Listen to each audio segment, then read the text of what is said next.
नमस्कार दोस्तों, स्वागत है एक बार फिर से हमारे चैनल द वेद वॉइस में। दोस्तों, यदि आप अपने जीवन में कुछ नया सीखने की चाह रखते हैं तो हमारे चैनल को अभी सब्सक्राइब कर ले। दोस्तों, अगर आप मां दुर्गा से प्यार करते हैं तो सच्चे दिल से कमेंट बॉक्स में लिख देना जय माता रानी। दोस्तों, नवरात्रि में यह 7 संकेत बताते हैं कि मां दुर्गा आपसे बहुत प्रसन्न है और आपके घर में स्वयं आ चुकी है। यह 7 संकेत आप भी अपने घर में जरूर चेक करना। नवरात्रि के पूरे 9 दिन देवी मां को प्रसन्न करने का सबसे अच्छा समय माना जाता है। इस समय की गई आराधना और पूजा पाठ का फल बहुत ही जल्दी प्राप्त होता है। नवरात्रि में मां दुर्गा चैतन्य होती है, इसलिए इन दिनों में की गई सच्ची भक्ति का परिणाम माता दुर्गा हमें तुरंत दिखा देती है।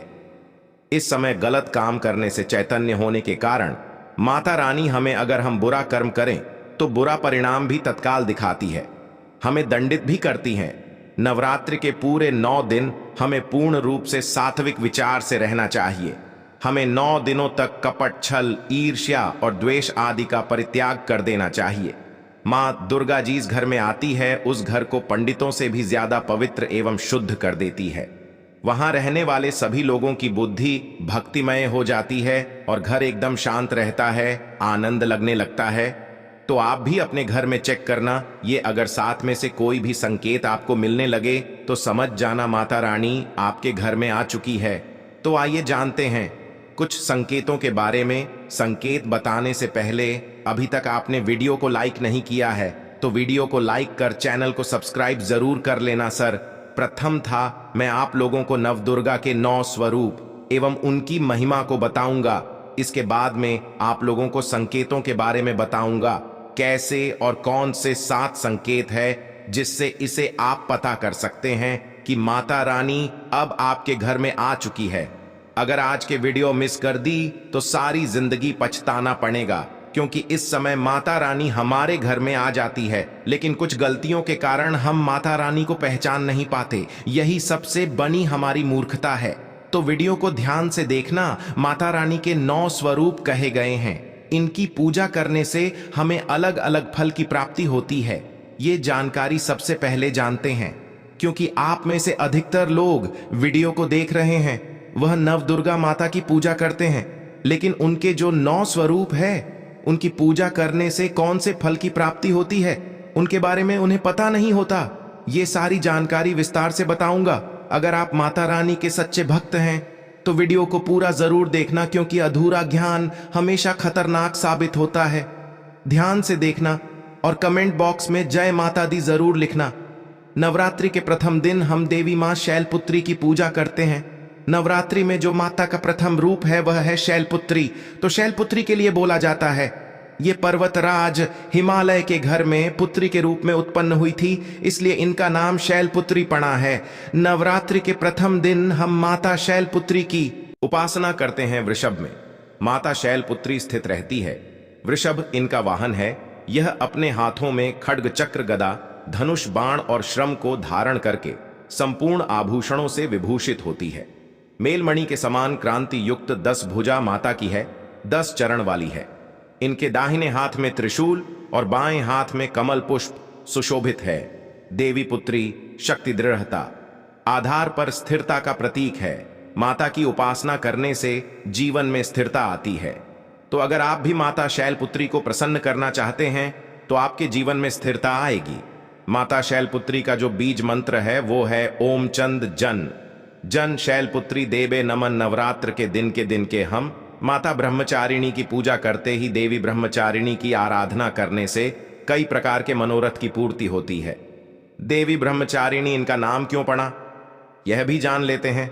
तो भगवान शिव से विवाह करने के लिए प्रतिज्ञाबद्ध देवी माता पार्वती ने कठोर ब्रह्मचारी का पालन किया।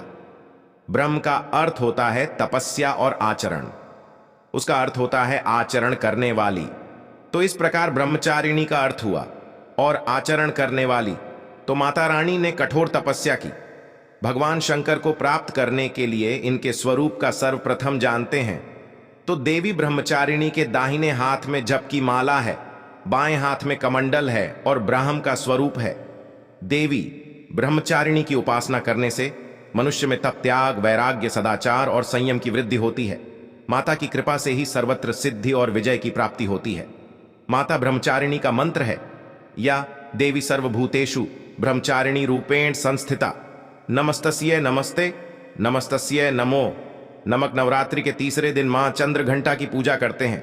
इस देवी के मस्तक पर घंटे के आकार का केंद्र बना हुआ है, इसलिए माता का नाम चंद्र घंटा पड़ा है। इनके जो चंद हैं ये भयंकर है। घंटे की ध्वनि से ये सभी दुष्ट व्यक्तियों का नाश करती है, इसलिए माता का नाम चंद्र घंटा पड़ा है। इनके स्वरूप जान लेते हैं तो मां के शरीर का रंग स्वर्ण के समान चमकीला है। इनके 3 नेत्र हैं, 10 हाथ हैं। इनके कर कमल, गधा, धनुष, बाण, खड़ग, त्रिशूल और अस्त्र शस्त्र लिए हुए हैं। अग्नि जैसे बनने वाले हैं, ज्ञान से जगमगाने वाली है। ये सिंह के आसन पर अरुण है तथा युद्ध में लड़ने के लिए अमुक रहती है। मां की कृपा से साधक के समस्त पाप, बाधाएं और जो परेशानियां आती हैं वे नष्ट हो जाती हैं। देवी की कृपा से जातक पराक्रमी और निर्भर होता है। अगर आप भी मां चंद्र घंटा की पूजा करते हैं तो आपको निर्भयता की प्राप्ति होती है। देवी मां चंद्र घंटा का मूल मंत्र है चंद्र घंटा।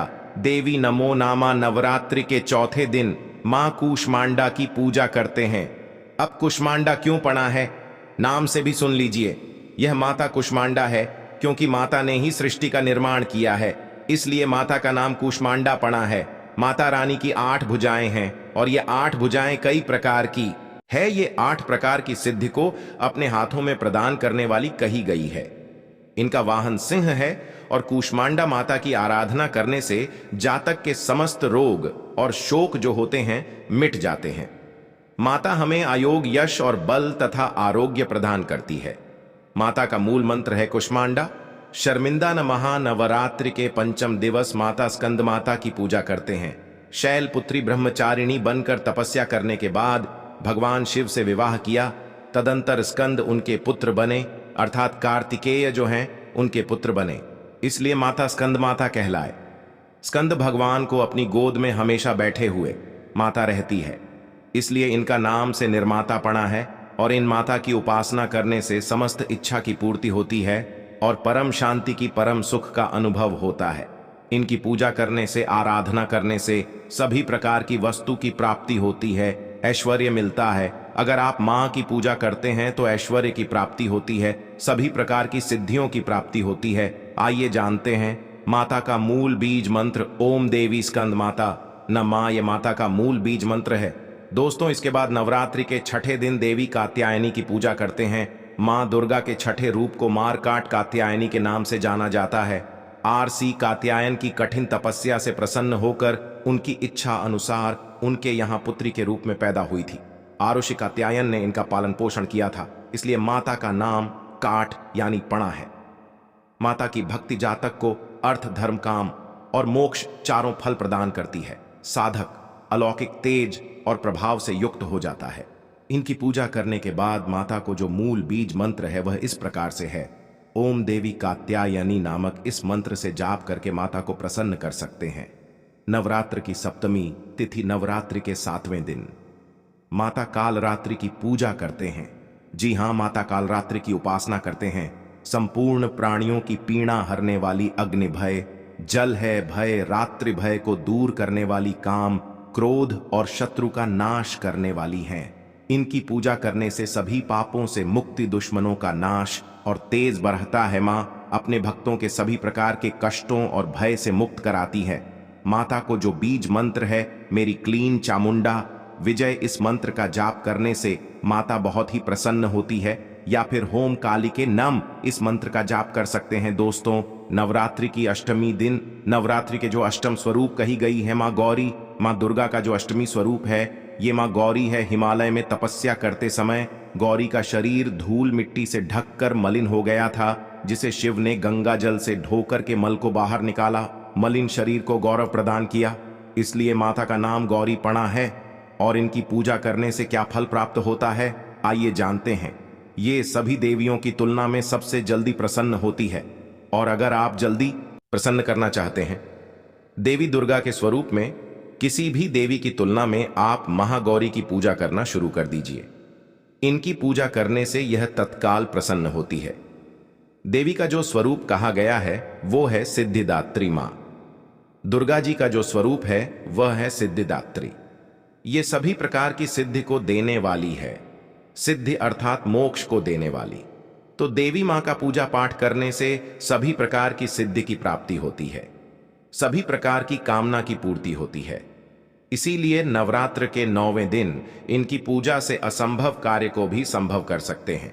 इसलिए अधिकतर जितनी भी जातक है, साधक है, सिद्धि प्राप्त करने वाले साधक मां सिद्धिदात्री की पूजा करते हैं। और मां कभी भी, चाहे असुर हो, चाहे मानव हो, चाहे दानव हो, चाहे कोई भी हो, कितना भी उत्तम सा धूप क्यों ना हो, किसी पर यह भेदभाव नहीं करती, सभी को यह सिद्धि प्रदान करती है। इनका जो बीज मंत्र है सिद्धिदात्री नमन, आप में से अधिकतर दर्शक हमें कमेंट करते हैं कि गुरुजी हमें सिद्धि की प्राप्ति करने के लिए क्या करना चाहिए। तो अगर आप सिद्धि प्राप्त करना चाहते हैं तो मां सिद्धिदात्री की आराधना करना शुरू कर दें। और जो बीज मंत्र बताया है, इस बीज मंत्र का जितना ज्यादा हो सके जाप करें। इस बीज मंत्र का जाप करने से आपको 8 प्रकार की सिद्धि